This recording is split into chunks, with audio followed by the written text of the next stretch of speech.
So I got an opportunity to come back to the university yesterday, and it's the first time I've been here alone in a long time. I parked my car over at the engineering center, and I made my way to the hill. As I went through this really long walk, this statement sat in my mind. The idea of innovation requiring a reality distortion field. By that I mean, the reality that you see, the things that you're going to witness, is not really reality. You get to have this internal dialogue, this function of yourself that takes every piece of information coming into you and then changes it based on the paradigms and the structures that you've built throughout your life. What I'm hoping is, much like that walk that I took yesterday, as I started to see the new realities that were this space where I developed a lot of who I am today, that you'll be able to pick apart from the things that I'm going to share some cool concepts that you can carry with you. Now, I don't intend to make you feel comfortable. In fact, I want to make you feel very uncomfortable the whole time. We'll get there as we go. So this first piece is what I want to call this talk, 2.0. I gave it to you as a hashtag so that you can use it if you want to. But the idea of what is 2.0? Well, Oxford Dictionary says it's used to denote a superior or more advanced version of an original concept. What you're coming into school with right now is version 1.0. The thing about version 1.0 of yourself is it's built by the tribe. It's built by the culture, the traditions, the society that you've lived in, and it's allowed you to get here safely and effectively. But at the same time, it's not necessarily yours, right? It's created by the people in your life, by the schools, by the students, by the teachers, by your friends and family. And now, for the very first time, you're going to get an opportunity to make version 2.0. I don't want you to be tempted to make version 1.1, 1.2, 1.3, right? I want you to break down all of those characteristics that you originally saw life with and allow them to be molded to the things that you see today. Now, how can I make this process happen? Well, it's easy. It's to get you to realize that in being uncomfortable, you are pushing the limits of yourself. So I felt that no better way to get this started than to make you super uncomfortable. Now, something about what I used to do is I used to be a cheerleader here at the university. That's me, my teeth colored in black. It was Halloween game, nice blonde tips, and I decided a great way to do that last icebreaker between you and the end of the day would be to get you to do a cheer, right? Super uncomfortable because none of you want to do it. Now, I want to do my very favorite cheer, but I don't think the university will appreciate that one. And I will give you the hint that when we beat the living tar out of CSU, you'll get to hear it. The real way it goes is Buffaloes, Buffaloes, go CU, but that's something else. We're going to do my second favorite cheer, and this second favorite cheer is what we would do at the basketball games when somebody slam dunked or made a deep three. So here's how it's going to work. I'm going to go CO, and all of you are going to go COLO. Then all of us are going to spell Colorado up to the D and pause. So we're going to practice just the first part. I'm going to do the CO, you're going to do the COLO. Ready? CO. Wow, that was flat, right? We aren't going to be done with this part of it until you all synchronize it together. There's a reason behind it, I promise. It's worth your investment. CO. Okay, and then we're all going to go C-O-L-O-R-A-D. Colorad, Colorad, Colorad. Oh, yay. Cool, we got it. Ready? So here we go. C-O. C-O-L-O-R-A-D. Colorad, Colorad, Colorad. Wow, come on. It's not done until we all do it together with vivacity because we're going to add a wave at the end. It's ascending. It's getting worse, I promise. Here we go. C-O. C-O-L-O-R-A-D. Colorad, Colorad, Colorad. Oh. Now, we're going to add some hand gestures. Big O when we get to the top. And here's how the O is going to work. We're going to say O. You're going to start on this side with the O's, and we're going to carry it all the way over, and we're not going to stop saying O until we get to the other side. Yeah? I know, it's getting super exciting. Here we go. C-O. C-O-L-O-R-A-D. Colorad, Colorad, Colorad. Oh. Damn, that was pretty sweet. All right, let's do it one more time, just because it looks good. Here we go. C-O. C-O-L-O-R-A-D. Colorad, Colorad, Colorad. Oh. Thank you. So, I wanted you to become comfortable being uncomfortable. When you started that, just like any icebreaker activity, you don't want to be doing it. It's not fun. But when everyone nails it and everyone's participating, that synergy feels fantastic. The gentleman behind you right now is my mentor. His name's Brian McKenzie. What you may not recognize is what he's in. It's a dead body freezer, as I like to call it. It's basically one of those big, gigantic Sears freezers, and you put water in there and you turn it on and you get it between 32 and 34 degrees and you submerge yourself in it. And as you can see from his face, it doesn't look like he's having a hard day. Right? He's become comfortable being uncomfortable. The cool part of the way that your physiology works, just like this or anything else, in this case, it's adapting to a specific set of thresholds. Not only am I becoming more comfortable with the idea of cold, but I'm going through metabolic changes. My mitochondria are changing the way their energy systems work. I'm making transitions between white and brown fat adipose tissue. I'm even developing new capillaries. And I'm providing myself a state and arousal change system. Pretty cool stuff. That's what your body does when it's uncomfortable. It starts to adapt. It starts to evolve. I've been at the university and done everything that you're going to do. I've had my enjoyable fashion sense. These are actually boys size 8 clothes. We had to chop the pants off here in order to fit. I've also gone through many of the things that you'll go through as far as the new information of the age. At that time, there was a big deal about our cell phones and our brains. So I made a hat to ensure that I was protected. I have also enjoyed the unlimited soft serve ice cream that you're going to get a chance to have. Please realize, where? You'll see it, don't worry. And when you do, careful, it's deadly. I also performed engineering quad activities. This guy right here is 6'3", and it was a little bit more than the normal cheerleaders that I was used to lifting.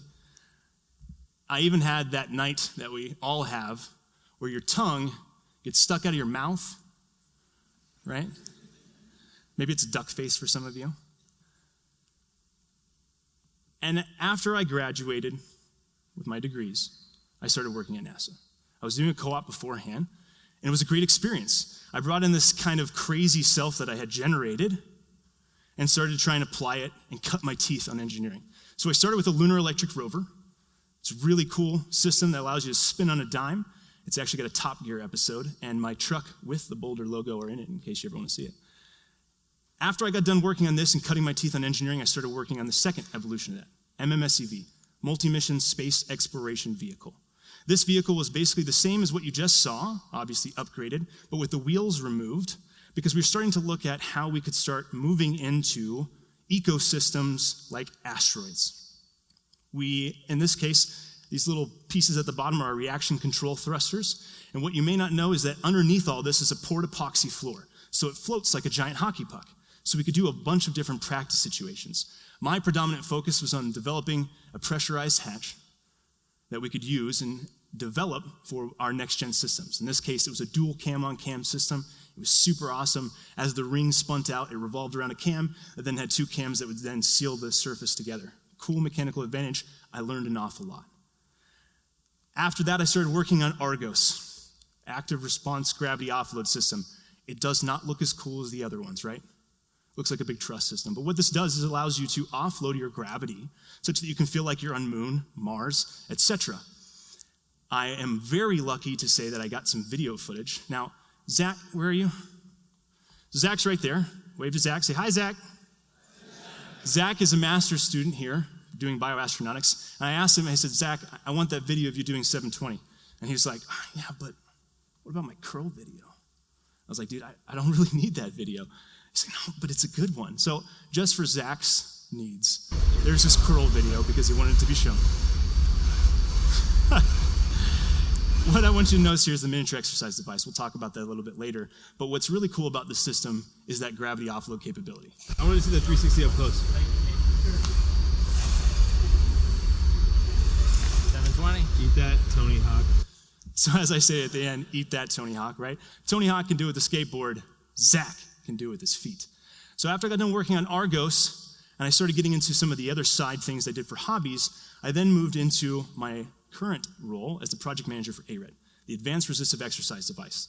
This device is the predominant resistive exercise tool that we use on the International Space Station, and this is actually a shot from space inside of Node 3. And in this case, the individual's working out in a bench press. This allows you to do squats, deadlifts, bench press, cable exercises, bar exercises, all kinds of fun stuff, but it's 1,200 pounds. It's not going to make sense long term, right? When we start getting into smaller vehicles. So we started moving into these kinds of spaces, and we developed a lab called SCION, which stands for the Physiology, Sensing, Intelligent Optimization Nucleus. NASA loves acronyms. You'll get used to it if you ever see anything. But the cool part about this is, as you saw in Zach's curl video, this is a very small piece of hardware, right? When you start considering the dorm rooms that you've moved into, imagine that space with you and 3 of your not necessarily closest friends and a long time, right? It's not so fun. But you have to do everything in there. You got to work out in there. You got to be there. So what we're trying to do is develop these immersive exercise systems that are something like a Ready Player One style, right? Where you've got a haptic feedback suit using EMS mounted to your VR system that's then allowing you to transport that individual somewhere else. We're using motorized technologies as opposed to the giant cylinder vacuums that we use on ARED. There's a lot of cool things that are going on. These are the cool things I get to do with my day. It's awesome. I love it. And on top of it, I have my, what I'll call twilight hours. And in my twilight hours, I like to do human performance stuff. Now, this is a really cool picture, except for this is Adam, my best friend. This is actually me. I was suffering at this point. And the reason I was suffering is because I had trained for this in Houston, and this was actually held over in Beaver Creek. So, needless to say, the evolution kicked the living shit out of me. It was difficult. It was hard. And what I wanted to understand in those times was, how can I minimize my exposure time to train and develop and get myself physically prepared for these things with the demands of the rest of my life? I got obsessed with human performance. I dove into it head first. And that has been what's shaped a lot of the thought process that will come into the conversation we're going to have today. Working with professional athletes, all the way from mom and pop style running CrossFit gyms, all the way through to Olympic level athletes. Along this process, you get some cool opportunities. And the first cool opportunity I want to talk about is this moment. I'm actually the one with the green hard hat. I decorated my hard hat to look like a dinosaur, because when you go to NASA, to Johnson Space Center, you go through Building 9, there's like a big thing we call it the fishbowl, right? You get to go through the tour and watch. And as they're looking down, I thought it would be really fun for the kids to see the hard hat look like a dinosaur. So this is where it started. But this day, we got an opportunity to meet Dave Chappelle. Everybody loves to see the Rovers. So Dave wanted to go see the Rover. So that's exactly what we provided him. I was on E-Stop. E-Stop is the person who pushes the big red button when things get bad. Things weren't working. So I found myself sitting inside of the Rover with just myself and Dave Chappelle. As Dave Chappelle quotes, the worst thing to call somebody is crazy. It's dismissive. I had a very particular thought of what that experience was going to be like. I assumed that it was going to be like hanging on every line, like everything was going to be funny. But instead, what we did is we talked about his family. We talked about how he retired to spend more time with them. We talked about his passion for motorcycles and how he loves to do cross-country treks in his BMW bike. Things that I never expected to have a conversation about. And what it helped me realize that I would learn more about later in life is that fame and money and power don't do anything but put a magnifying glass on who you are. So remember that when we're thinking about this idea, this version of 2.0, as we're trying to transition ourselves into something better, anything that you do is just magnifying your core. So if you're not willing to change your core and engage with it, you're exposing yourself to being just more of the same. The world wants you right now to have this option. A nice hallway, right? It's super simple. I can give you exactly what classes you need to take, exactly when you need to take them. I can then tell you exactly how to go through the hiring process, exactly how to get a job. I can tell you exactly how to succeed in your performance. And you can follow this path all the way to the end. I want you, after today, to see the world more like this. Now, I'm not saying see it as a bunch of trees and obstacles that are difficult to get around, but think about the navigational path. I could, if I wanted to, walk straight through there, right? Straight shot. I can still have my hallway. But maybe I want to see what's over here. Maybe I want to come back to something later on. I have those options. I can circulate. I can spin around. I can navigate. I can get lost. I want you guys to get lost in your educational process because that straight line, to me, is bullshit. It doesn't do anything of value if you don't understand why you're doing it. If you don't believe in it with everything that is the core essence of you, how are you going to gain anything from it? So I came up with this concept. Now, what you're used to doing is kind of looking at this as one option and two options, where I develop a craft and I start to change who I am as I develop that craft. Let's say I'm learning how to play a musical instrument. I'm going to adopt some skills. Things are going to change physically in my body. I'm going to learn how to see the world in a particular way. At the same time, I'm going to have this other side of the argument where the environment's going to give me stuff. I talk to my friends, I talk to my family, I see what happens when I do things, and I start to change and mold and bend. But the only real effective way to do this is when I can get this infinite loop that allows for concurrent inputs, allows my environmental reaction to the changes of my craft to have a match. How can I talk through a craft, give myself and the way that I see the world through those things that I'm good at, and then how can I immediately see how the environment changes from my inputs, and then modify my paradigm and my lens to further develop my craft? See the loop? It's different than just looking in them two discrete ways. I tried to think about, okay, here's this cool process. This is what I want to share with all of you. How am I going to do it? And I thought about the very cookie cutter way. So I'm going to show you the cookie cutter way because we can knock it out real quick. Cookie cutter way is I can say, man, your job's going to be worth a lot of money, right? That's super cool. I mean, like a lot of money, right? So that's a lot of money mid-career. And that's powerful, right? You're going to invest 4 years of your life trying to get into this. It's nice to know that it's going to be worth something. I could also then say, these are some cool people. Peter Diamandis, Larry Page, Jeff Bezos, Elon Musk, and of course, these two gentlemen. You'd be inspired, right? These are the individuals who help shape our world right now. Engineers are taking control because we have the skills and the assets and the tools of technology to be able to do that. I could then tell you, man, all of the cool places you can take what you're doing. You can do healthcare, AI, water management, Wi-Fi, cell phones, smartphones, right? Computers, anything that you really want to do, there is a piece of engineering involved in it. And by this point, you'd probably be really excited, right? Like, oh man, I'm super glad I picked this engineering degree. And then the only way that I could cap it off further is to give some sort of cultural reference with like a cat gif, or maybe just both, right? Lego movie, believe. And you would probably believe. But the problem is this talk, this conversation, you will forget in a day because it's the same shit you've already seen. I don't need to do this. Go find a Tony Robbins video and he'll talk about how you can be empowered, right? Go find any type of online article that says what's the value of an engineering degree. You're going to find these things. So, we're going to start here. It's easier to resist at the beginning than at the end. And right now I know you want to resist. So we're going to fix that.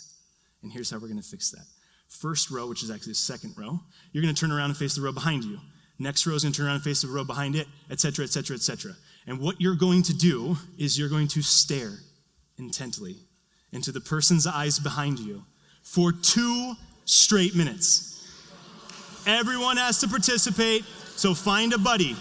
Do you have your exit buddy? Remember, it's staring, it doesn't involve talking. Shh. I want it quiet. The timer doesn't start until it's quiet. Come on. Guys, got to quiet down. I want a pure silence. No other inputs. No talking, no talking, no talking. Come on, no talking. Shh, please. I want it silent. Okay? Here we go. No words, just staring directly into their eyes. Here we go. 2 minutes.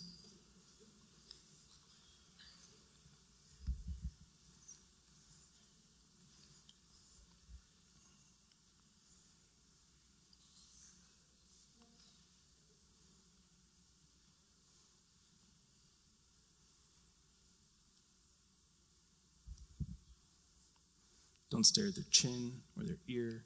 Eyes. Give them you while they give themselves back. Shh.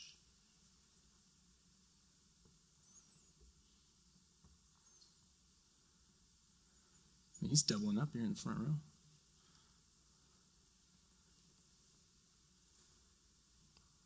Keep the gaze, keep the stare. I know it's uncomfortable. It'll get better. Shh. Halfway. I know 2 minutes is forever when you don't have a cell phone.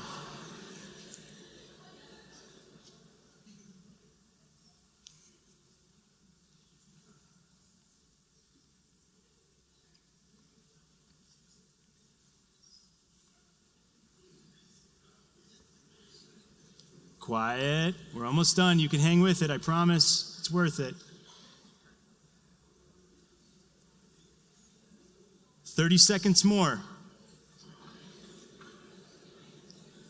Now, as we start to get to the end here, I want you to think about one nice compliment you can give that person because you just let them stare at your face for 2 minutes, so you owe them a nice compliment. Hold it. We're not there yet. No compliments yet.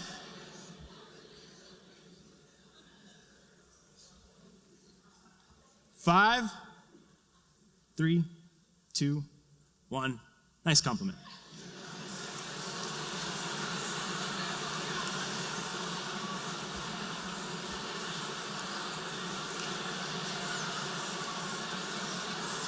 So, what did we probably notice?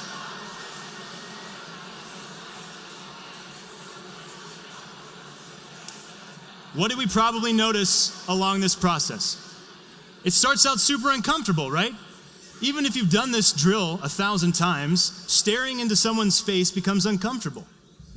But the weird things happen in your mind, right? Because at first you're like, man, I'm staring at this person, it's weird. And then you start going wonder what they're seeing in me. Does my face look okay? I mean, do I have some drool hanging out, right? It becomes about you so suddenly. Why? Right? Because it doesn't matter about anyone else. At the end of the day, the decision process is with you. You get to decide how you want to feel. So if you decided that you wanted to focus on them, you can focus on them. If you decide you want to focus on yourself, you focus on yourself. I want you to get to understand that just like those 2 minutes of looking at the person behind you, or in front of you, in whatever case you were, that your thought process can change even in 2 minutes. It doesn't have to remain fixed. I wanted to understand how to think and talk about skill, because as a person developing hardware systems with humanized data to try and get astronauts to perform and move well, I needed to understand skill development, right? As a coach working with athletes, I need to understand how to process and move from the beginnings to the complex designs. So I said, I'll do the exact same thing with education. I will try and understand the origin story, like the superhero it is, right? So I went through and found out first the definition of education. The definition of education is, 1, giving or receiving of basically systematic information, either through a school or university, or an enlightening experience. How many 23-year-olds and under do you think you could ask if their education is an enlightening experience? Yikes. Not many. So then the question becomes, okay, well, does the origin story lean towards the way I feel or the way towards how it actually is? I don't want to be a bad scientist. I don't want to put my assumptions and bias in there. I want to figure out exactly what it is. So if you do the etymology, which is basically just the origin story of a word, you find the Latin origin is educo, which means I teach, I educate, I inspire. So which one sounds more inspirational? An enlightening experience or a systematic delivery? So then I go, well, maybe I'm still biased because I'm probably just missing the interpretation of a university. So I got into how a university came to be. Universal man was where it came from. And what they tried to do is they tried to develop an educational background to prepare individuals for an apprenticeship. As Morpheus says, and many of them are so inured and so helplessly dependent on the system, they'll try and protect it. I started to realize that maybe the university was trying to protect this educational change. Because if you look at that universal man education, it was talking about society, humanities, science, art, everything, theology. That was the education that you were receiving for 4 years to prepare you to start an apprenticeship. Well, crap. That's not how I saw it. That's not what I saw the world giving us as a university. That's not what I saw you guys coming into. So then I said, let's ignore education. Let's ignore the university because they're just constructs that society has built. Let's look at just the process of skill. Maybe in that mastery, maybe in that apprenticeship, we can find something. So I started looking into guilds. For those of you who don't know what guilds are, they are the origin story of mastery. And so what it was a master goes, I'm going to try and give my information. And so how I give my information is easy, right? I get a bunch of apprentices. They're getting room and board. They're easy labor. And I'm going to share with them all of the skills that I have as master. And as 7 to 10 years go by, then they will graduate, essentially, into a journeyman.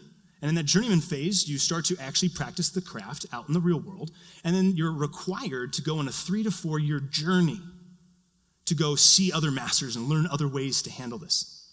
And then when you get back, you continue to work and develop, and you bust your ass to develop this masterwork.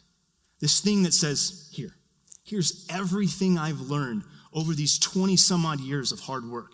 And this group of masters in that guild panel will decide your fate. And it's not like today. It's one of those situations where if you nail it, you're in. If you don't, you're out.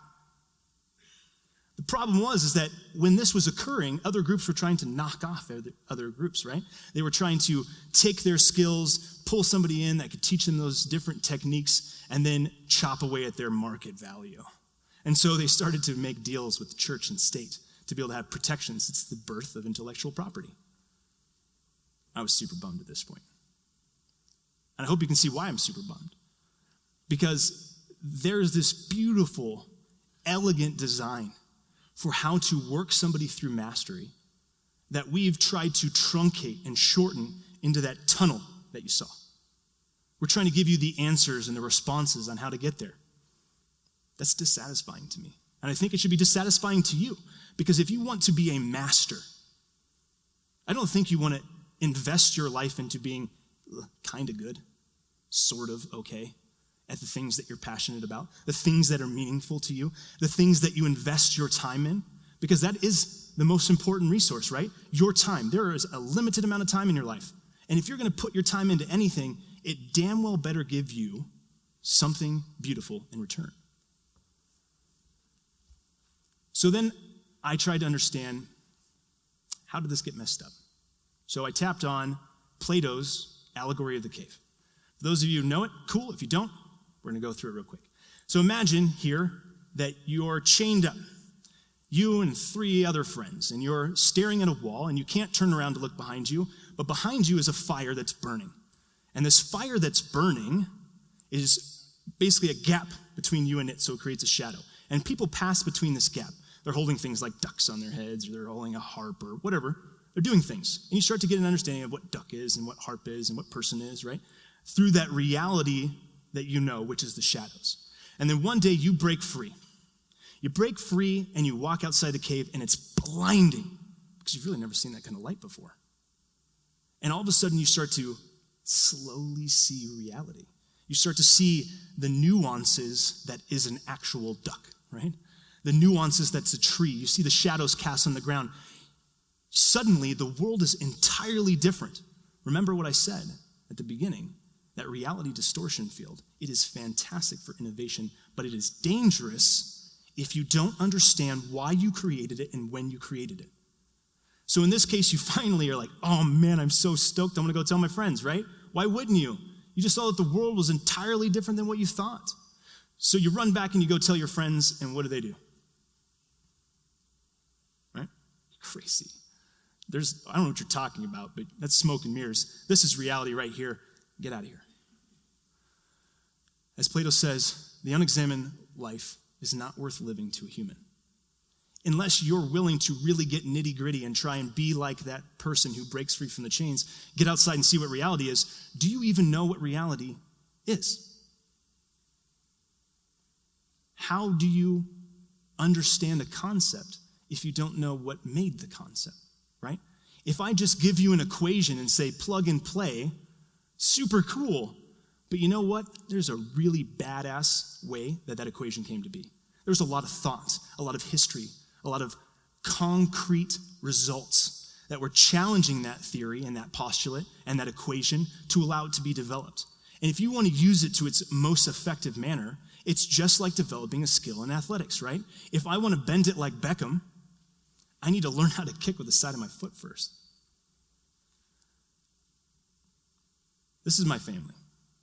It's my wife, my littlest one, and Knox, my oldest. And I show them not for the sake of saying, oh, you got to check that box, right? You got to show your family, otherwise you're a terrible person. I'm showing them because when I got to the end of this piece and I got to the end of that cave conversation, I started to say to myself, why am I even doing this? Why does it even matter if the whole world has bastardized it so bad that this is what I'm going to get? Well, they're what matters. They're the individuals who gave me the power. Because I want to make a world that's better for them. I want to make a world that empowers them, that allows them to become masters in their own right.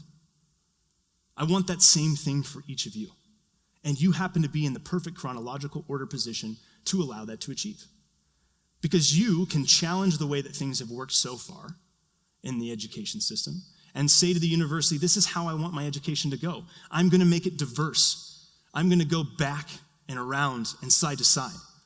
And when you do that, then you can challenge corporations to hire you not based on your degree, based on your passions. I know it seems like it's impossible, but it is possible. It's possible if you want to be there. So I had a choice.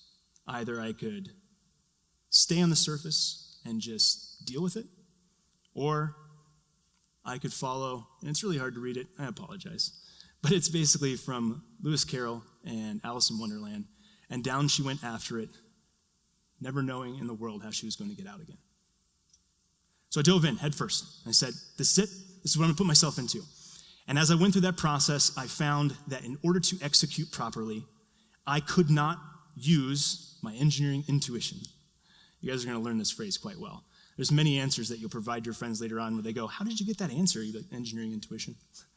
The way that intuition works is this. Your brain has to process everything through your prefrontal cortex, right? At first, it has to be rationalized. You have to be able to put it into a bucket. And over time, as those buckets develop, you will develop the actual framework in your brain to start building structures that allow that to fast fire. So that in the future, it becomes instantaneous and intuition-based. Such that if I throw something at your face, you don't have to think right now. You would be able to dodge it. And so I didn't have intuition in this space. I have not spent the amount of time necessary to be an expert. So the way that I had to go about this was I had to say, not how do I give them solutions or give myself solution or give my kids solutions, but what are the problems that you're going to face? So I found that there are 6 problems that I found through literally sacrificing way too much of my free time and way too much of my sleep trying to understand masters, mastery, apprenticeship skills, all the things I showed you. First phase is fear. Super simple, right? I'm afraid I won't be able to do this. You could also say, I don't think I'll ever be good at this. Well, I could easily say as I was starting to play the guitar that I'll never play like Santana. I won't. If I stop playing, I won't. If I never try, if I never start, there's no way I'm going to do any of those things. So fear is this monster that does so many terrible things so soon. It prevents you from even starting the process. You may be terrified to go say hi to somebody here, that you're interested in knowing their background. You're going to miss out on something. You never know what that's going to provide you. So extinction is the rule, survival is the exception, as Carl Sagan says. If you never make it through the beginning, you will be extinct. Your mentality will never survive. And the reason it will never survive is because no one's got time for someone who's too afraid to even start. There's so many other problems ahead. There's so many other phases ahead. You will become extinct. But let's say that you power yourself through this. And we have, in society, easy ways to power ourselves through this. Motivational posters, the believe cat, right? Yes, you can do it. And then you get in this phase that many of you might be in right now, right? Boredom. Will you please shut up? Don't be bored right now. And I say that because in devoting and obsessing yourself to these initial pieces, you gain so much more out of it. You're going to be bored. It takes time for your brain to build those biological systems. You don't just learn how to stack something as a kid and then are capable of doing it. You don't learn how to walk and then suddenly you're running, right? You need time to develop those patterns. And just like in this picture of this robot piece, right? It's the simple idea of drawing a robot face with 2 eyes and a little bit of a mouth. But as you can see through these evolutions, so much is changing. You're gaining new concepts. Over here, there's these hard lines, but over here they're soft. Suddenly, the individual is starting to say, no, I'm just trying to get an idea of space, not really finality. As Democritus says, nothing exists except atoms and empty space. Everything else is opinion. So if everything is just atoms and empty space and the rest of it's opinion, that means your opinion matters. That means your addiction, your obsession to moving through boredom matters. It matters so much. Because eventually you're going to get to here. Frustration.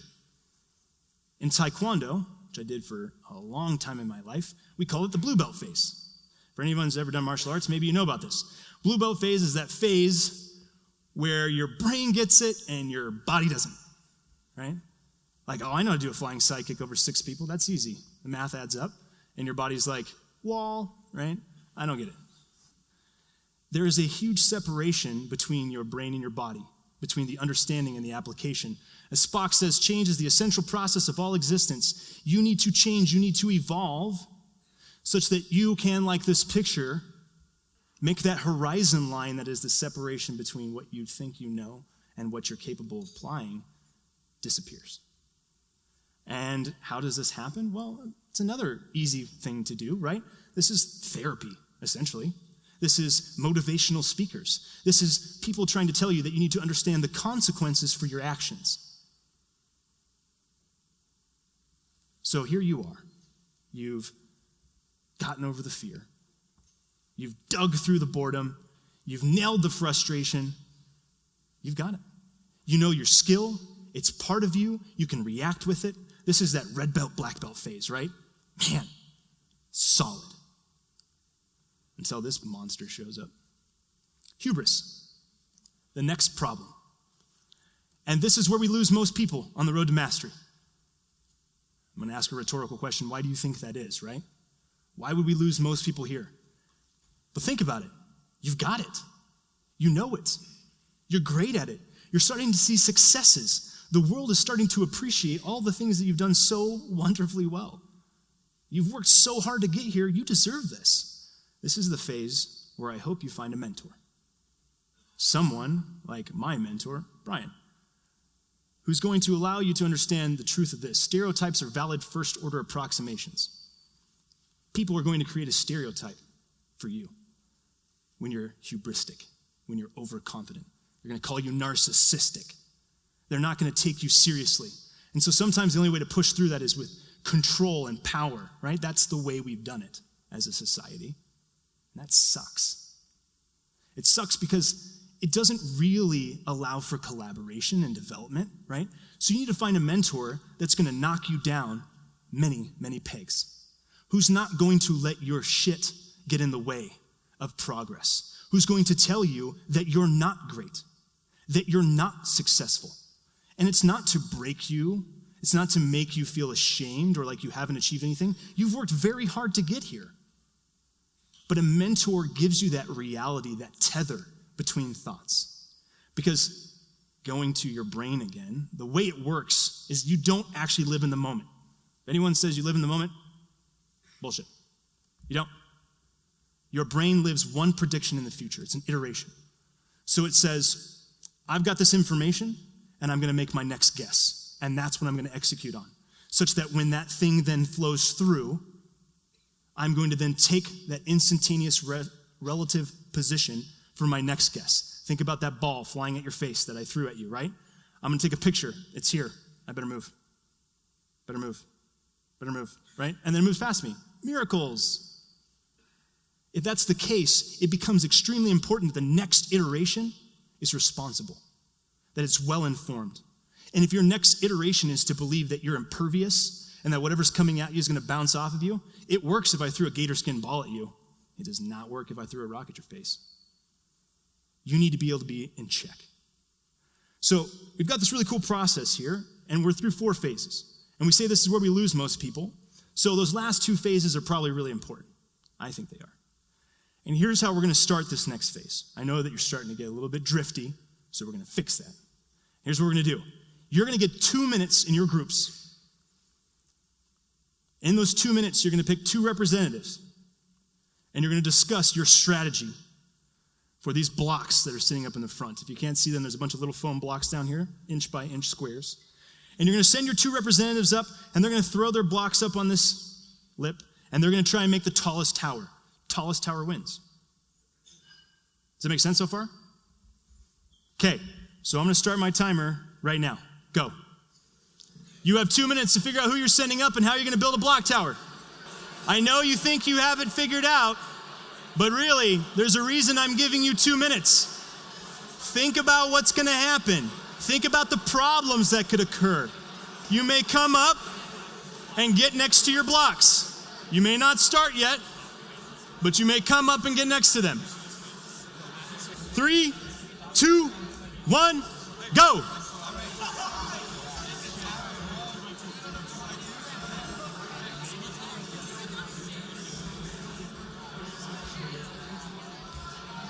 Work as a team. You guys got like 80 blocks. You're supposed to have 40. You guys all working as a team? A giant? Perfect. We've got a super team over here. I figured I would tell you. I didn't make that rule, so if you want to super team it, by all means, super team it.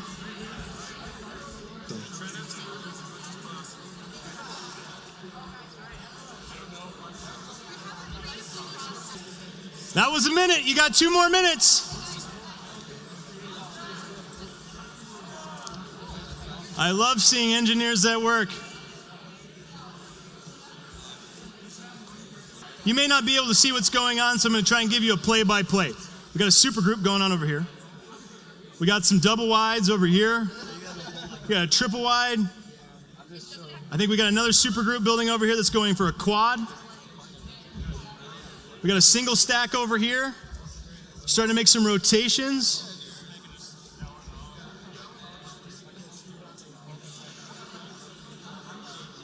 I want you to notice that as I start to get them taller and taller and they fall over, they're thinking about new ways to do it.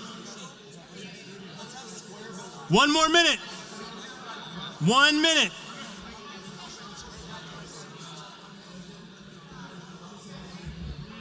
Two, one, all hands off. Now back away from the towers so we can all see them, so everyone can view them.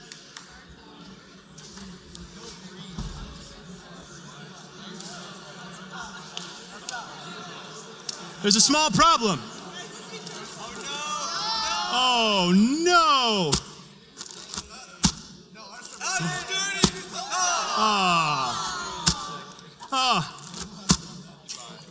Can it survive it?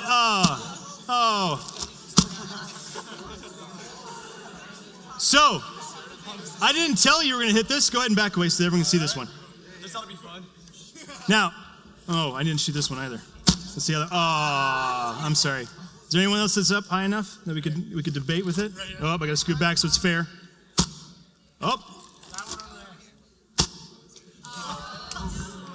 What else we got?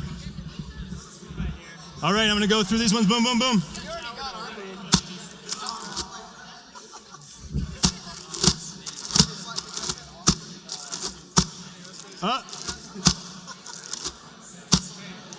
So, go ahead and take a seat. This is our winner. So, what do we notice about the one still standing? Oh, I didn't see that. That one's not mine. Somebody left a cell phone on the stage. I do see your location. It's pretty impressive. So, their argument is that they're on an elevated surface. For the sake of that conversation, if we didn't have that rule, then sure. But I want you to notice this one. You guys didn't know I was going to shoot it with an air gun, right? But when we build things, when we design things, like designing ourselves, we don't necessarily always know what we're going to face. The success of this block piece, besides being a collaborative effort amongst a bunch of different groups, which is also amazing, is that it has a wide foundation. There is a reason that the pyramids of Giza have succeeded more than the Leaning Tower of Pisa. If you silo yourself and get so good at one particular skill, like trying to make a very single tall block structure, if anything rattles that, if anything shakes that core, it all falls down. It's important from a standpoint of mastery at this phase and orientation to realize that you're going to get to a phase, if you've made it through the hubris, you've been successful, and you're like, but suddenly, what does it all matter? Where does it all fit? This is that perfect situation where you start to realize that in order to really be a master of what you're doing, oftentimes you need to have mastery of so many other smaller skills. You need to help others succeed with their mastery such that they can build up ecosystems to allow you to succeed, much like the supergroup, right? You couldn't just do it alone. You had to work together as a team. Orientation requires this process. As Yoda says, always in motion is the future. At this point, we're basically 20 years into this process, arguably. So if you spent 20 years, do you think what you learned at the beginning is the same information as what you have now? No, it's not. So you have to be able to be adaptive, agile. You need to understand in that ecosystem of the entire world and all of the infinite buckets of knowledge where you might be able to glean more. And this is that phase where it becomes important to hang out with other masters. Masters that have nothing to do with what you're doing, and that's what has everything to do with what you're doing. Because at the end of the day, everything is everything. And if you make it through all of that, you get it to the last phase, secrecy. Secrecy comes in many different ways. The first way it comes is, I worked really hard to get here. I spent so many years of my life. This is my time to own it. You could also say, man, no one else really understands the things that I do. They're not going to even get it anyways. Or at the same time, secrecy could look like they don't know how to use the tool the way I designed it to be used. So I don't need to give it to them. That's terrible. That's awful. Because a tool can be used all kinds of ways. I could take a pen and write the next great American novel. I could also stab something with that pen, like an apple. Or I can turn it into an emergency tracheotomy tool. Was that what it was designed for? Absolutely not. But you guys are engineers. You're creatives. You're thoughtful. You're humans. You're adaptive. So you should be applying that characteristic such that you can get to an embodiment, the exact opposite of secrecy. A time in your life when, as Orson Scott Card, if you don't know who he is, he wrote Ender's Game, says, perhaps it's impossible to wear an identity without becoming what you pretend to be.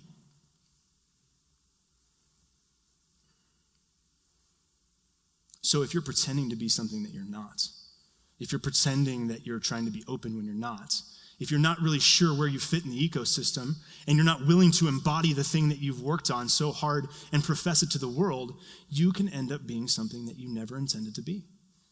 But instead, I could wear the cape of Taekwondo.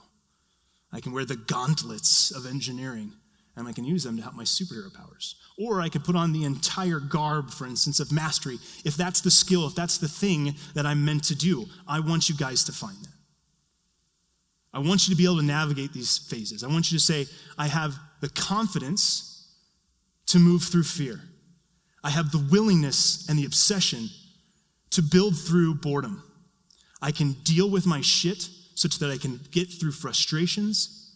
I can then align myself with someone who's going to keep me in check so that I can move outside of my hubristic natures.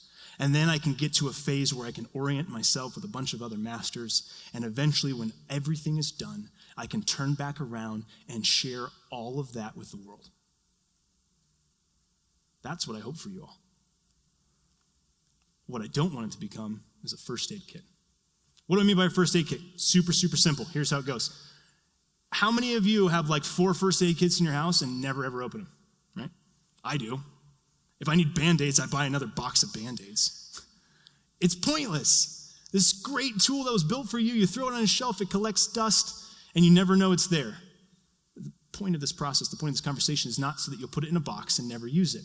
Try and actively use these things. And the reason that I want you to do is something I've hidden the entire time. You've seen it a few times. Probably made you a little bit uncomfortable the first time you saw it, like, oh, did he just put fuck mediocrity on there? I did. Fuck mediocrity. Jumping out at any of these phases is a desire to be mediocre. Why did you come to the University of Colorado? Was it because you just wanted to check off a box so that you could be mediocre, so that you could invest yourself and get to the end of the rainbow and just be like, it was okay? Push yourself to be something more. Understand that the process is not going to be easy. It's going to be uncomfortable the entire time. The world likes to say that happiness is that perfect thing, right? You should always want to be happy. Well, mostly Western culture. Happiness is not much of it. I have dopamine tattooed on my hand. My wife has serotonin. And these are the neurotransmitters that represent basically your reward mechanisms, right? Dopamine is hits for clicks. You want some dopamine? Grab your phones. Find a cat gif. Find a YouTube video. It's easy. But really, what dopamine was supposed to be was this thing that you worked your ass off for. That you'd slave all day long trying to get your prize cow, for instance, to the market to sell. Or to be able to have this year's harvest be better than last. It took a whole lot of time. We're running into a lot of problems with over-dopamine situations. Things like dementia, right? Because we've never seen this before. We've never been in an ecosystem where kids can grab an iPad and be studied from day one in this process. And I'm hoping that you'll realize that hard work must be done. It's not going to be easy to be a master. It's easy to be an expert. So I wouldn't want to leave you with just that bold slide. So we'll give you this face with Einstein. As he was talking to a friend, he said, "You and I never cease to stand like curious children before the mystery into which we were born." The world is really cool. And while everyone likes to say curiosity killed the cat, that's bullshit. It didn't. It's got 9 lives, right? Instead, what curiosity does is it gives us a chance to understand that original reality distortion field, how to move in and out of it at will, how to change the paradigms and the lenses that you came here with to make that version 2.0 of yourself. And I hope that you'll take that challenge, because it's really easy just to not. So, I now will give you an opportunity to take out your cell phones, which maybe you already have, but so you can take a picture so you can remember this. Here's all the fun facts, right? Here are those stages. And I want you to take a picture, and I want you to see this later, because I don't want you to forget this. I don't want you to leave here and be like, that was kind of fun. He had some weird block stuff, but whatever. I want you guys to try these things, because the entire point is to get this to work. In order for that to work, we have to polish it. These are your tools. These are the things that are going to allow you to refine that mechanism, just like the engineers you want to be. You're going to have to iterate. You're going to have to tweak. You're going to have to polish. The only way for that mechanism to be the most advanced that it can be is if you think about the materials, the controls, the design, the fuel, right? It's all these things. Because then you can instantaneously speak with your craft and respond to the environment. So I really appreciate your guys' time. And I say this with earnesty, 2022-ish, right? Some of you are going to take the slow walk. I did, 5 years. And I hope you'll take the slow walk. I hope you'll get lost and explore yourself and not decide that you want to be here for 4 years because that's what everyone said. I want you to be here for however long you want to be here to do the things that you want to do, to prepare yourself for that apprenticeship that is going to be reality. As Nietzsche says, the strongest men find their happiness where others would find their destruction. Nietzsche gets a bad rap. He's actually a pretty brilliant thinker. Destroy yourself. Be comfortable being uncomfortable. Thanks for your time.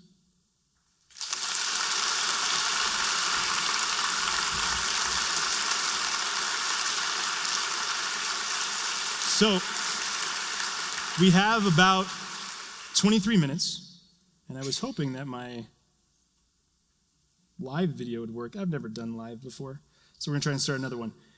There's my handle right there. And this is how we're going to do this. I'm going to look at the phone for any questions that you guys want to ask so we don't have to wave the microphone around on the stage. You're the only group that gets this. Tomorrow doesn't get this, so I hope you take advantage of it. So any question that you want to ask, hopefully, right now it should be telling anyone who's following that we're starting this. Hey, Zach joined. You're in. Yeah, buddy. All right, it's working. That means if you don't join, then I'm sad.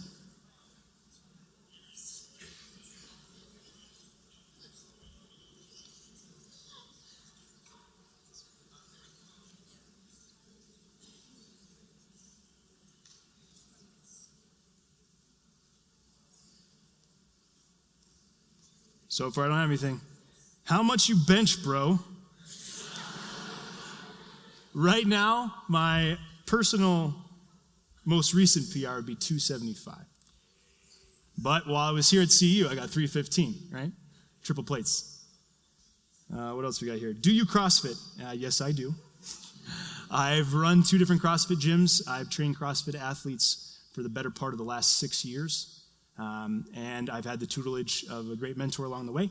And I still work with a lot of athletes even today from a very broad spectrum. Were you always a successful student? I came into the university with a 4.5 GPA from my high school and did not come out with that number on the way out, folks. I did not have a 4.0. I think I had 3 and some change. It was never about the grades at that point. Once I got through that first gut check where I realized that I was going to get 40% quite often, I accepted that and moved on. What was your major? My predominant major was aerospace engineering. As I got my co-op in my sophomore year, I then went back and forth between NASA and here, and along the way picked up a whole bunch of extra credits from AP that I had done before, and was able to move into getting a second degree in mechanical engineering, so I got 2. Shout out to Group Q. Yeah, I saw the sign. All right, Group Q. Did you have an internship at NASA? As I mentioned, I had a co-op, so there's different ways that you can get involved with NASA. The first one is that you can do things like a USRA, which is through some of the subsidiary contractors, and then you can also go into Pathways, which Zach started as a USRA and then moved into Pathways later on, so there is exchange in there, but the Pathways is a pretty cool little deal. What was the hardest part of your college experience? The hardest part was realizing that I absolutely knew nothing about what it is that I really wanted to do. I started working through NASA and ended up thinking I wanted to do computational fluid dynamics. I got involved with a different group at NASA than I am currently, and I worked on some cool stuff like a cavity heating tool that was used to understand the holes underneath the shuttle tiles and whether or not they were going to arc jet. So basically, that's how the wing ripped off Columbia, is there was a hole that then allowed for flow to arc jet, essentially become a burning flamethrower. And so we created these tools to understand underneath if we could then guess with the hole size. And I realized when I met Fortran 77 that I was out. So trying to then process what do I actually want to do, what am I really into, was the hardest part for me. Do you feel superior over everyone? Wow. No, in fact, I don't. I feel very small in the world. And I think that that comes with time. I thought for a really long time that I was crushing it at the things I was doing until I realized that the world was super big and super confusing. So I hope that it doesn't continue.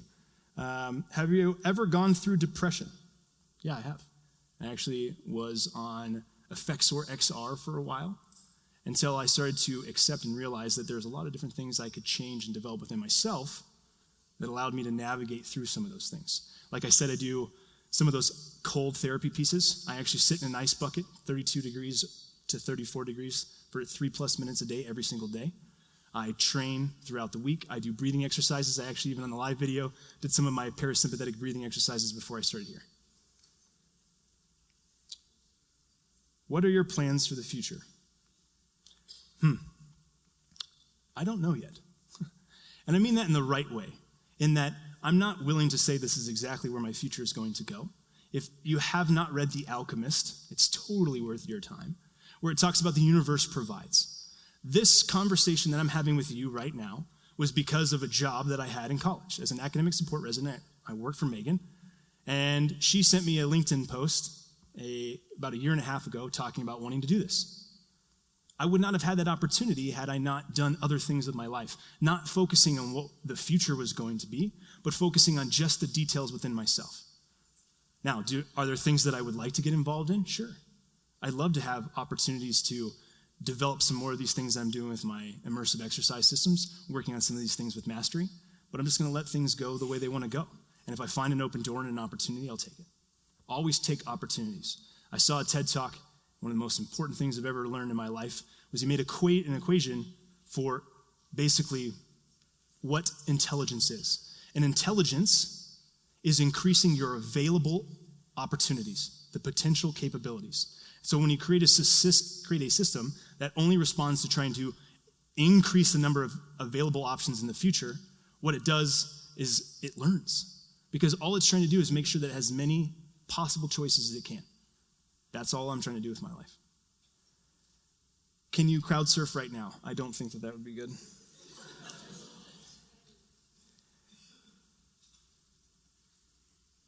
Most radical thought you can find right now. Radical thought. I honestly think it's pretty radical that we consider money and power as the ultimate reward mechanism. Because it's just a story, right? So I don't know if you guys have ever read Sapiens or Homo Deus by Yuval Noah Harari, but as he mentions, it's all a story. When you think about a boundary inside of a state, that is just a story. Somebody made up a story and said, this is the line right here, this is the boundary, and you accept it. Same thing with money, right? This has value. This is why it's valuable. That blows my mind. But it would be cool and radical if we decided to think about truth and time as our reward mechanisms. That I want to value my time, and I want to only be truthful about what I deliver. Imagine the open source capabilities if gigantic groups of masters created thought engines that allowed them to work as a group, and you could sit there and watch it, as opposed to the Real Housewives of Atlanta. You're watching a group of masters solve the problems of cancer. What would you learn? How could that be done if that was more valuable? Where can a guy get a mentor though, real talk? There are a lot of places you can find a mentor. And a lot of it comes with just requesting.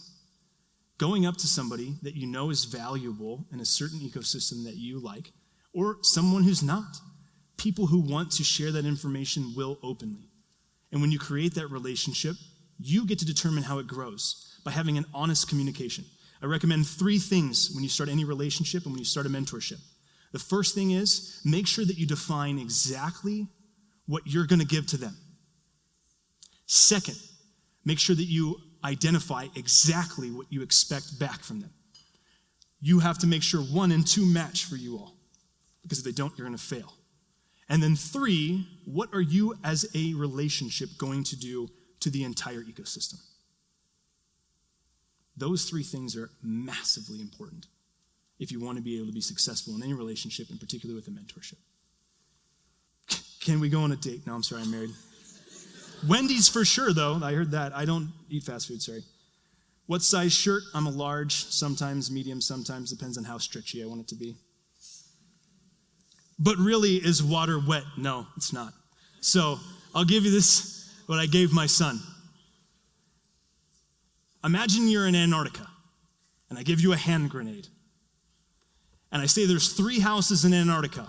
You are blindfolded, and I drop you somewhere randomly. And I throw a hand grenade in any direction. You get to decide. You get to pick where it goes. And I ask my son, 7 years old, do you think you're going to hit a house? He goes, no, Daddy. That's life. In that, down at an atomic structure, everything is so far apart, it might as well be 3 houses on Antarctica, and you're trying to find where things go. Because right now, things are passing through you that won't touch a single piece of that electron structure, those protons, those neutrons. They'll pass directly through you. In fact, when I walk up here to try and put my hand on this, I'm not actually touching it, right? I'm not. I just have energy pressing through it. So water's not really wet because it's just a bunch of empty space. How much you squat? Man, all these. Right now, about 405. Pineapple pizza, yay or nay? With ham, yay. What is your favorite book? Oh, man, that one's hard. It's changed a lot throughout the years, but I really, really, really enjoyed the talent code when I first got into some of these experiences. Trying to understand how mastery worked and development of skill. It was a really good process work for me. I recently just finished reading Leonardo da Vinci's biography by Walter Isaacson. I highly recommend the work that he does. And then honestly, if you've never heard of Sam Keen, The Disappearing Spoon is dope as shit. It basically teaches you about all the periodic table of elements, but it does so by talking about the actual stories of what was going on culturally and thought-wise to get that development. For instance, why is tungsten W? Because it stands for Wolfram metal. At the time during the war, Germany was having problems with their big Berthas, and they were shattering under the explosive force. They found that they had tungsten to the steel, they could be able to fire their big Berthas. So they bought a bunch of tungsten from Spain, and Spain stayed out of the war because of it, because they wanted to sell all of these billions of dollars worth of tungsten to the German army. And that's why it's a W for Wolfram metal. Cool stuff like that. You ever been to Ligma? No, I don't know what it is. It keeps coming up. I feel like I'm going to have to Google this later. You have your hand up. Yes. Absolutely. How do you deal with failure? I got one for this one. If you look at my Instagram, you actually see one. There's no such thing as win or lose. It's win or learn. Failure happens. I happen to work at a place that has a pretty cool mantra. Failure is not an option. Bullshit. It's an option. Fail early, fail often. You have to realize that failure is only in the context of you. Because remember, just like it's staring at that person earlier, it only mattered what you thought. It only matters what you think. So when somebody tries to tell you that it's a failure, who's that somebody? You? Some construct, some rules that said this is pass or fail, right? You're going to fail a lot of things. It's going to happen, like a lot. But if you don't learn, modify, adapt, change, those are the iterations when we're building something, right? If our first design doesn't work, we don't just throw it in the trash. That wouldn't make sense. We wouldn't have anything. So to deal with failure, my ultimate recommendation is just to remind yourself that even in something like a light bulb, 3,000 times Edison failed before it worked. Failure is okay. It's the best experience. Does absolute truth exist? If so, why does it only matter what you think? When I develop and give truth, all I'm giving is my story. At the end of the day, all of this was my story, right? And yeah, I understand that's frustrating because you're like, well, then what's the point of it? Welcome to the club. Because after a while, when you get to the furthest regions of the human condition and you're really trying to understand it, why do you think AI doesn't work yet? Because we don't even know what makes ourselves work. We don't really know what truth can give us or how aligned we can be if we don't try. So does that mean we're just going to throw it away and throw it to the side and say it's not going to work? I don't think that's a good policy. Do a flip. Oh, man. It's been a really long time and I'm attached to this. Otherwise, I would. I apologize. Trust me. I just don't want to end up with a face plant and broken microphones. How long until we replicate consciousness? Yeah. Guess is as good as mine. One of you could do it, though, right? I think that in the general context, we're on that asymptotic leap of technology. We're going to get close. But will we ever be able to reproduce it? I don't think so. I think that's kind of the point. Hand up.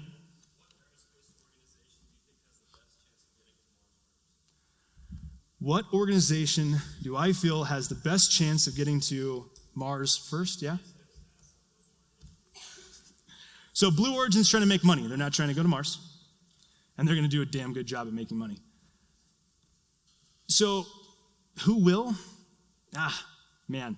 Maybe commercialization? Sure, maybe. But you have to remember that there's a lot of lessons that we've learned at NASA. There's a lot of things that we've processed through, that we gain, that we apply as structures. And we're still going to be helping that process along.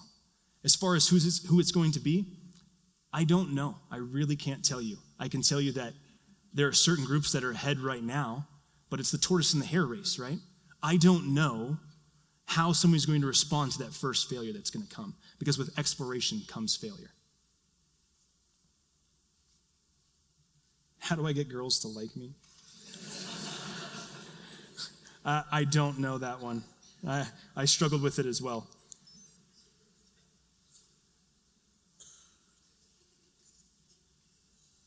Sorry, I'm trying to see how much time I got left here. We got 8 minutes. Is Elon Musk's Steve Jobs resurrected?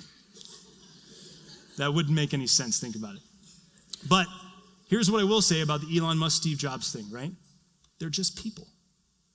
They're just like each of you. They started the same way. They made some decisions, they got themselves into some positions, and they've succeeded. But what they were willing to do, both of them, and we will still see how Elon handles it, right? Because Steve had to face some very big failures. And he molded and changed his ways. Not entirely, but it's how can you shift those paradigms? How can you adapt to the exposure you're going to see? I saw a hand somewhere.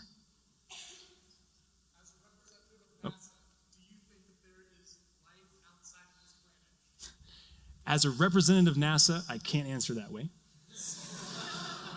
Because it's the hashtag of my opinion only, right? In my opinion, do I think that there's life other places? Makes sense to me. I think it's a pretty damn big place. And I think that the odds of it not working out are pretty abysmal. But they're there. There's still odds, right? So to quote one of my favorite movies, so you're saying there's a chance. Are there a lot of opportunities for chemical engineers at NASA? Yeah, there's a lot of opportunities for any type of engineer. There's a lot of opportunities for people who aren't even in engineering. You may start this process and be like, you know what, I like engineering, but I'm really big into communications and journalism. There's people across the entire spectrum on every single facility. And I even hire and push through on my intern side complete diversity of skills. Because what I want to do is bring people in for their passion, not for their skill set. That's how I raise my interns, and that's how I process through that scenario. Yep. What advice would I give to an engineer that's struggling to become a master? I would tell you that mastery is not something that you just wake up one day and say you've got it, right? you won't know that you're a master, in all honesty. Most of the time, that last phase, that secrecy, is not actually achieved. It's when someone dies that lived a great enough life that everyone wants to go resurrect all the things that they hid and kept to themselves. Think about Leonardo da Vinci. Leonardo da Vinci kept a bunch of journals. That's why we think he's so great. He didn't really share much of that stuff. He kept it all pretty tight-lipped. So if you're struggling through that process, realize that you're focusing on the wrong thing. Don't focus on wanting to be a master. Focus on, how do I understand the true depth of this skill? How do I know how it applies? And can I apply it to any ecosystem? Can I apply it in a conversation with students who don't have any knowledge of what I'm going to share with you, right? How do I apply it to a conversation with my mom and as a conversation with somebody who has an advanced degree in fluid dynamics, right? How do I have that? That's when you know that you're reaching those levels. And then when you know that you start to see how much you know looks like this compared to how much there is, then you know you're being successful. The more frustrating it gets, the closer you are. Raise your hand if you're a civil engineering major in this room. I don't know, that was on here. Can you hire me at NASA? Well, I get an internship, we'll see. What advice would you give your freshman self? I really, really wish I would not have been so hard on myself when the first failures came. Because that was the time when I decided to just mope over it. That's when I got into my aggressive depression. Because again, I was a big fish in a little pond. And I came to school and suddenly I was the smallest fish in a gigantic pond. And when I got that first Calc 3 test score back, I know a kid nailed it because he got a gold coin for 99%. Sure did not look like my 36. I have never, at that point, I had never ever failed an exam. I had never gotten less than an A in any course that I ever taken my entire life. It was the most beautiful and most damaging thing that's ever happened to me. I was suddenly lost. And rather than being lost, I wish I would have had somebody remind me that, it's okay. Because you can double down next time. You can reinvest yourself. Don't waste your time being pissed off and sad and say it's the way that the teacher teaches and they don't understand how you learn. Your job is not necessarily to understand how you learn. Your job is to learn how to learn. When I got done with college and I started my job at NASA, my manager at the time said, your undergrad degree taught you how to learn. Remind yourself of that, and I wish I could remind myself of that as a freshman. You're going to learn how you learn, and you're going to make mistakes on that process as you go, because you've received that hallway cookie cutter for so long, and now you actually have to try your own shit. 3 minutes. Who killed JFK? I don't know. It's a good question. I don't know. Yes. How did I come up with the steps to mastery? As I went through the whole process of studying education, universities, guild structures, I listened and read Mastery by Robert Greene. Gave me some good insights into how mastery worked. I dove myself into people like Leonardo da Vinci's biography. I tried to look for those nuances. I studied Miyamoto Musashi. If you don't know who he is, oh man, so great, right? I got into those things. And like I said, I didn't know the answer. So what I tried to identify instead was the pitfalls, right? It's how you work through a problem. If you're trying to solve a problem and somebody says, I want you to build this, one way is to just start with a solution. Another way is to consider the problems. Consider the pitfalls that you're going to go into. And that's all I did, is I tried to say, what are all the things that I think could happen? And I slowly broke them down and said, all right, smaller bucket, smaller bucket, smaller bucket, smaller bucket. And I was like, oh, 2 smaller buckets, go back. And I kept playing that game until I felt like I could navigate through that entire process and feel like each person that I dropped into it that I thought was a master moved through all of those phases. The hardest one, in all honesty, was the secrecy phase. And I found that one to be super damaging is because the only reason that we have more advancements through secrecy now is that we have social media. We have opportunities like this, right? So everyone who's sitting on Facebook Live watching, those kinds of opportunities where somebody can get information instantaneously. Steve Jobs was able to reach a new level because what he did was he taught you how he wanted to communicate with you. And you all do it now. Leonardo da Vinci didn't have that. But luckily, he was so dedicated to what he was doing and so diverse that it became desirable for us to try and invest ourselves in learning that. And so now we can suddenly call him a master. Where back then, he was just really good. But he wasn't that level. How many Fortnite dubs do you have? My son's got like 2. I actually don't play Fortnite. I play Halo. Sorry. Now, if we talk about overkills, a whole lot. Time's up. Oh, snap. Trev, you got me. All right. So my time is up. I really do appreciate everyone. Thank you so much for coming. I hope you guys have a rest of the weekend.